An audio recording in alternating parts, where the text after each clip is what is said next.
ഹല്ലേലൂയായിൽ നിന്ന് മത്തായി 7-ാം അധ്യായം 13-14 വചനങ്ങൾ. ഇടുങ്ങിയ വാതിലിലൂടെ പ്രവേശിക്കുകയും വിനാശത്തിലേക്ക് നയിക്കുന്ന വാതിൽ വിസ്തൃതവും വഴി വിശാലവുമാണ്. അതിലെ കടന്നു പോകുന്നവർ വളരെയാണ് താനും. എന്നാൽ ജീവനിലേക്ക് പ്രവേശിക്കുന്ന വാതിൽ ഇടുങ്ങിയതും വഴി വീതി കുറഞ്ഞതുമാണ്. അത് കണ്ടെത്തുന്നവരോ ചുരുക്കം. കൊണ്ട് Mathew chapter 7 verses 13 and 14. Enter through the narrow gate, for wide is the gate and broad is the road that leads to destruction, and many enter through it. But small is the gate and narrow that road leads to life, and only a few find it.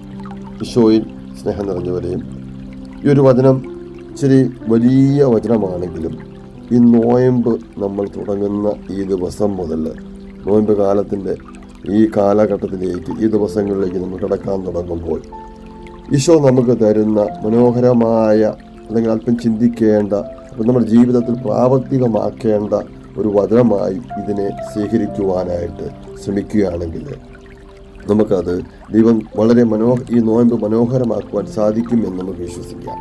ഈ ലോകത്തിൻ്റെതായിട്ടുള്ള എല്ലാ സുഖ സൗകര്യങ്ങളിലൊക്കെ ജീവിക്കുന്നവരും അല്ലാത്തവർക്കും എല്ലാം ദൈവം തരുന്ന മനോഹരമായ ഒരു വചനം നമ്മുടെ ജീവിതത്തിൽ അത് പ്രാവർത്തികമാക്കാൻ പറ്റുന്ന ഒരു സമയം.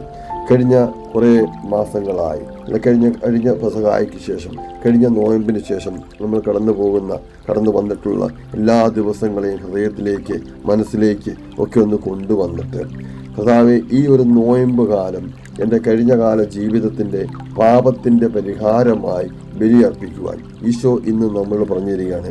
ഈ നോയമ്പ് കാലത്തെങ്കിലും മകനെ, മകളെ, നിനക്കൊരു നാരോ ഗേറ്റിലൂടെ, ഒരു ഇടുങ്ങിയ വാതിലിലൂടെ കടന്നു പോകുവാൻ പാപ പരിഹാരമായിട്ട് പശ്ചാത്തപിച്ച് അനുതപിച്ച് ഒതുങ്ങിക്കൂടി ഈ നോയമ്പ് കാലം, ഈ 50 ദിവസം ഒന്ന് മനോഹരമാക്കുവാൻ നമുക്ക് സാധിക്കുമെങ്കിൽ ഈശോ ഇന്ന് പറഞ്ഞു തരുന്നു, അവിടെ നിനക്കൊരു പുതിയ ജീവിതത്തെ കണ്ടെത്തുവാനായിട്ട് സാധിക്കും.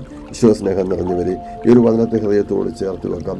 നമ്മുടെ ഈ നോയമ്പ് കാലം പക്വതയോടുകൂടി മനോഹരമാക്കുവാൻ, ഒന്ന് ഇടുങ്ങിയ വാതിലൂടെ കടന്നു പോകുവാൻ, അല്പം സുഖ സൗകര്യങ്ങളും ആഡംബരങ്ങളും ഒക്കെ ഒന്ന് കുറച്ച് ഒതുക്കി, ഉപവാസവും പ്രാർത്ഥനയും പശ്ചാത്താപവും അനുതാപവും, ഇനി ആരെയെങ്കിലുമൊക്കെ നമ്മൾ വേദനിപ്പിച്ചിട്ടുണ്ടെങ്കിൽ അവയെ ഓർത്ത് അനുദപിച്ച് പശ്ചാത്തപിച്ച് അവരോട് സമാധാനപ്പെട്ട് ഐക്യപ്പെട്ട് ഒക്കെ നമുക്ക് പോകുവാനായിട്ട് സാധിക്കുമെങ്കിൽ ഈശോ പറഞ്ഞു തരുന്നു, മകനെ, മകളെ, നിന്റെ വഴി ഒന്ന് വലുതാകുവാൻ, നിന്റെ ജീവിതം നല്ല ഒരു ജീവിതത്തിലേക്ക് കടന്നു പോകുവാൻ ഒന്ന് ഇടുങ്ങിയാൽ, ഒന്ന് ചുരുങ്ങിയാൽ, ഒരു പക്ഷേ വിശാലമായ ഒരു വഴി, ഒരു തീരത്തേക്ക് നിന്നെ ദൈവം എത്തിക്കും. ഈശോയെ സ്നേഹം നിറഞ്ഞവരെ, ഗോസിപ്പുകൾ കൊണ്ട് നിറഞ്ഞ ഒരു ലോകം, സോഷ്യൽ മീഡിയ വളരെയേറെ പ്രചരിച്ച ഒരു ലോകം.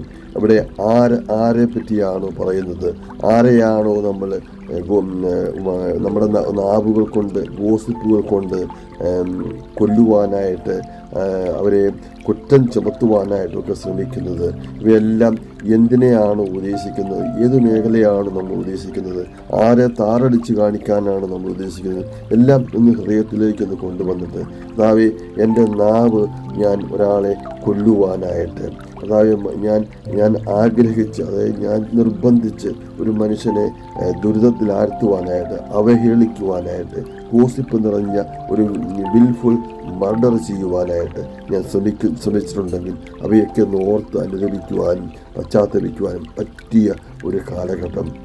ഇന്ന് നമ്മൾ കണ്ടുകൊണ്ടിരിക്കുന്ന ന്യൂസുകളെയൊക്കെ വിസ്തൃതമായിട്ട് വലിച്ചു കയറി നമ്മൾ മനോഹരമായിട്ട് അവരെയൊക്കെ അന്ന് ഗോസിപ്പുകൾ കൊണ്ട് നിറച്ച് ഒരു തരം നമ്മൾ വികൃതമാക്കുന്ന, മറ്റുള്ളവരുടെ ജീവിതത്തെ വികൃതമാക്കുന്ന, കൊലപാതകത്തിന് തുല്യമാക്കുന്ന ഈ ഒരു മേഖലയിൽ നിന്നുകൊണ്ട്, നമ്മൾ ഈ സോഷ്യൽ മീഡിയ പ്ലാറ്റ്ഫോമിൽ നിന്നുകൊണ്ട് നമ്മൾ അനേകം പേരെ അവഹേളിക്കുമ്പോൾ ഈശോ ഇന്ന് നമ്മളോട് മനോഹരമായിട്ട് പറഞ്ഞു തരുന്നു, നീ ഒരു ക്രിസ്ത്യാനിയാണെങ്കിൽ, നീ ഒരു വിശ്വാസിയാണെങ്കിൽ, നീ യേശുക്രിസ്തു വിശ്വസിക്കുന്ന വ്യക്തിയാണെങ്കിൽ, മകനെ മകളെ അവയെല്ലാം ഓർത്ത് അനുദപിച്ച് പശ്ചാത്തപിച്ചിട്ട് ആ പഴയ ആ സ്വഭാവത്തിൽ നിന്ന് മാറി ഒന്ന് ഇടുങ്ങി അനുദപിച്ച് പശ്ചാത്തപിച്ച് ആരെയാണോ അവഹേളിച്ചത് അവരെ നോക്കി മാപ്പ് പറഞ്ഞ് അവരോട് ഐക്യപ്പെട്ടുകൊണ്ട് സഭയോടും സമുദായത്തോടും വിശ്വാസ ജീവിതത്തോടും ഒക്കെ ഒന്ന് ഐക്യപ്പെട്ടുകൊണ്ട് ഇടുങ്ങിയ വാതിൽ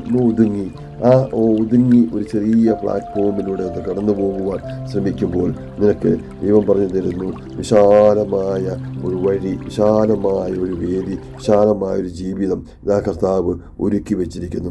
ഈശോയിൽ പ്രിയമുള്ളവരെ, ഒരു വചനത്തെ ഹൃദയത്തോട് ചേർത്ത് വെക്കാം, അനുദപിക്കാം, പശ്ചാത്തപിക്കാം, ഈ നോയമ്പ് മനോഹരപൂർണ്ണമാക്കാം. ആമേൻ. യേശുവേ നാഥ, അങ്ങ്